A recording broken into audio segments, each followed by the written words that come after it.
Well, hello to everybody. So, I am Patrice Bachin from the Laboratoire de Génie Chimique, Université de Toulouse, and so I will present today work on clogging of microchannel, where I will show that there is different scenario: panic, being instinct, or sacrifice scenario. And so this work had been done at the university with Zena Marcos Banti-Sandeki, that was the PhD student in the framework of the EDIM program. So first, I will start with the context. So the context is the filtration of colloid, and so you have to know that fouling mechanism and colloid selectivity in this process are still unpredictable. And so first we can think that it's because of the complexity of the process at a meter scale. It can be relatively big, but if we are looking down, for example, at the millimeter scale with the hollow fiber that are present in these models here, we can see that it's still unpredictable. And it's the same if we are going down in scale, and for example, if we are investigating what is happening at the pore scale, so at micrometer scale, we can say that we are not able to predict this phenomena. And it's very important because this phenomenon, for example, clogging, has a lot of impact because it's reduced a lot of permeability, and then it's also lead to further important deposit on the surface. Well, and why it's not predictable? It's because in fact it's relatively complex. It's a non-equilibrium interplay with hydrodynamics, multi-body interaction, diffusion, and wall effect. The focus of the research that I will present shortly today is the understanding of the interplay between the hydrodynamics and surface interaction at the pore scale. By coupling two tools, microfluidics, direct experimental observation, and numerical simulation. So we did already a lot of work on numerical simulation. Today I will show you more. I will focus on the experiments of microfluidic direct experimental observation and the effect of surface interaction. Well, to do that, we are working with filtration microfluidic shapes. So these shapes are done with so it's microfluidic techniques coming from photolithographic techniques that we are using in microelectronics. And so here we are able to design some and to do some shapes that are done in NOA polymer with a molding process. And these shapes are made with some channels that are able to fit here in the center zone, where you have some smaller channels. So here the channels are 10 micrometers at the bottleneck and 200 micrometers long, and you can have different design. For example, this design allows to have different velocity and smaller velocity here in long channel and velocity higher in a small channel here. We can also do these shapes with silicon, for example, or silicon shapes with dry etching process also. So how to use these shapes? So it's relatively simple. We can see this, we can observe what is happening in these shapes under a microscope. So with a camera you are able to have a video of the clogging of these shapes, and these shapes are fed with a system that allows to fix the pressure, the applied pressure, and to do the measurement of a flow meter with flow meter in the systems. So at the end you can have both permeability measurement with variation of permeability with time, but you can also see what is happening under the microscope at the same time. So here you can see two very different systems. Here on the left it's particles, so you can see the deposit forming with particles, and on the right it was some formation of bacterial accumulation in the downstream zone. So I won't have time to discuss this today. I will focus on particles. So we are filtering here a suspension of polystyrene microspheres of 5 micrometers with low volume fraction. The hydrodynamics, you have the velocity here, so it's low Reynolds number, and we are playing with surface interaction. And by playing with the surface interaction, we can have different interaction profiles. So for low ionic strengths, we have high potential barrier between particles or between particles and wall.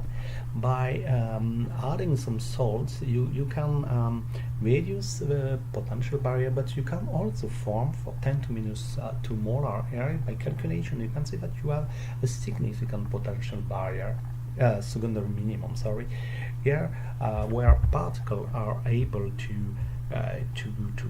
go. And by adding some ionic strength, you are screening the electrostatic repulsion here, and then you are lowering the potential barrier here. This become very small. Okay, so now I will show you some results. So I will start with low ionic strength, so highly repulsive particles. The results have been done with 3 different velocities, so 3 different flow rates through the system. So this flow rate were chosen with a flux stepping method in order to be close to what we call a critical flux, so a flux leading to a significant deposit. So they are in this range. And you have here the velocity inside the channel, and you have here the Picklin number, which is around 100,000. So here are the results. So the results are shown with a pressure variation as a function of cumulative permeate volume. So it's also the time, close to the time, and this pressure here is increasing with time because of the clogging of the system. So what we can see here rapidly is that for low flow rate, the repulsive interaction prevent particle-particles, and you have almost nothing at the end of the experiment here. Where when you are intermediate flow rate, you have a formation of clouds. You can see here at the bottleneck here at the entrance of channels, and these clouds are relatively robust, and you only have few breakage. For higher flow rate, we can see that the flow are exhibiting some fragility, and you have some arc breakage and sweeping out through channels. That's one animation. And so and what you can see, that's there is also high capture efficiency. Clogging. So we can do a summary of all this phenomena by using a kind of clogging state diagram. So here in y-axis we are plotting the clogging volumes in micromilliliters in this direction here, and so here you have low clogging volumes, here important clogging volumes. These clogging volumes are determined by considering the volume of filtrate that you need in order to have a significant clogging. And to have a significant clogging, here we are considering that the additional resistance due to clogging is equal to the initial resistance of the system without clogging. So in fact the pressure is double in this system for this time or for this volume. So here you can just consider in y-axis that in this direction clogging increase. Here this clogging volume is presented as a function of the flow rate here in x-axis, and it's presented for different ionic strengths. So the important phenomena that we are able to see here, it's just a critical flux. So when you are increasing the flow rate, you are increasing the capture of particles, because you are able to overcome the potential barrier between particles and wall, particles, and then you are creating this clogging. And and then the clogging increase. What you can see is also here is that this clogging is delayed when you have a lot of repulsive barrier, like in 10 to minus 5 molar with low salt. A very surprising phenomena is what can occur at 10 to minus 2 molar, where you have a very low clogging and this important clogging retardation because of this phenomenon of gliding. When you are increasing the flow rate, you can see that clogging is reduced, and here it's because you are forming more fragile, or because of the hydrodynamics, you can collapse the deposit, and then you have less clogging, and this is well marked with very important with 10 to minus 1 molar particles.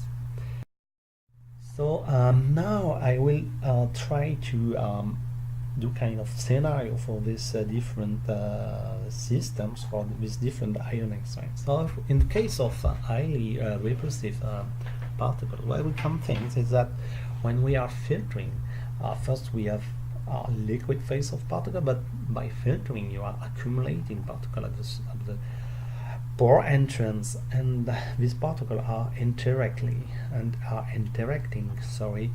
a lot with repulsion, and then they can form some glass phase.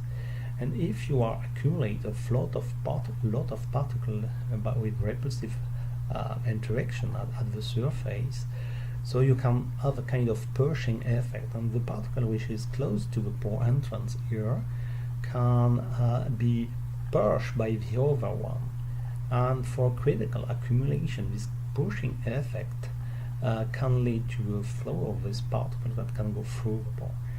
When it goes through the pore, you can then collapse the glass and be back here, and then you can have this kind of stop and go flow with that had been simulated in some work. And but this particle also, when the particle is accelerating, it can go to the particle wall here and then create some deposit here, initiating deposit that can lead to some clog after a while. And this clog in this case can be very robust because they are formed with repulsive interaction, and then they are relatively well organized and very robust. So first, the result energy is the osmotic pressure under the collective compression.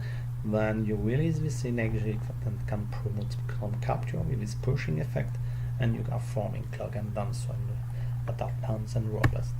So if we are doing a little bit of anthropomorphism, we can compare this phenomena to the collective behavior of panic, where you have some individual moving faster than normal, individuals start pushing, and then you have a moving and passing through the button like it's uncoordinating, like with a stop and go flow.